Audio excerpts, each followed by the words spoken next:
네, 외환시장 마감 동향 살펴보겠습니다. 유진투자선물 이주원 연구원입니다. 안녕하십니까? 네, 안녕하세요. 네, 자 간밤에 달러는 이제 BOJ 실망감, 또 유로존의 통화정책 불확실성 때문에 0.28% 하락을 했습니다. 하지만 원달러는 오늘 1원 이상 상승으로 오히려 마감이 나왔는데요. 자세한 시황 전해주시죠.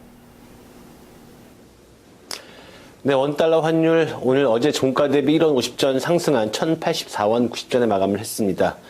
오늘 환율은 최근에 움직임이 그랬던 것처럼 달러인 환율 상승에 동조하면서 상승하는 모습을 보였습니다.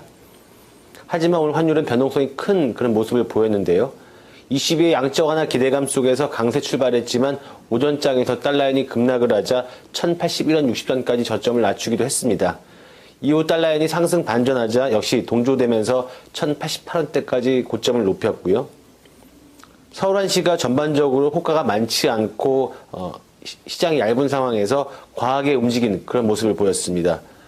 즉 달러인의 변동성이 연동돼서 그대로 변동성이 큰 장세를 연출하는 모습을 보였습니다.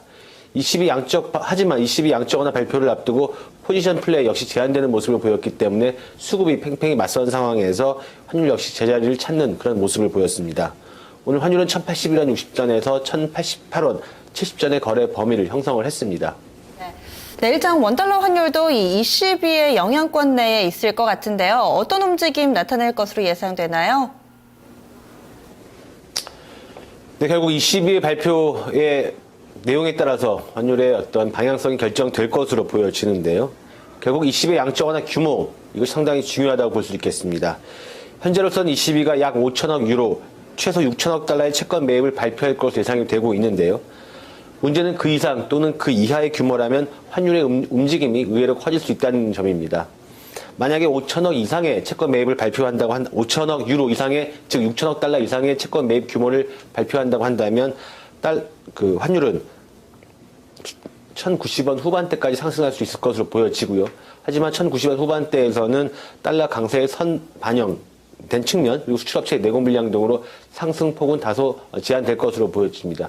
하지만 그럼에도 불구하고 1090원 후반선까지 상승할 수 있을 것으로 보여지고요. 만약에 양적 완화 규모가 5천억 유로에 미치지 못한다고 한다면 역시 환율은 하락할 것으로 보여지지만 외환 당국의 개입 경계감으로 1070원 중후반대에서는 낙폭이 제한될 것으로 보여집니다. 따라서 내일 22 양적 완화 발표 결과에 따라서 환율의 움직임이 결정이 될 것으로 보여지고요. 예상 환율 범위는 따라서 1075원에서 1098원입니다. 네, 아무래도 좀 불확실성이 있기 때문에 밴드를 좀 넓게 보셨네요. 말씀 고맙습니다. 네, 감사합니다. 네, 내일장 이 20일의 결정을 모르는 상황에서 좀 예상을 하다 보니까 밴드가 넓어졌습니다. 1070원대 중반에서는 당국의 개입 경계감으로 인해서 좀 어느 정도 바닥을 확인될 것으로 보이고요. 예상보다 더 큰 규모의 양적 완화가 발표될 경우 우리 원달러 환율 1100원 선 부근까지 오를 것으로 예상됐습니다. 지금까지 환율 동향 알아봤습니다.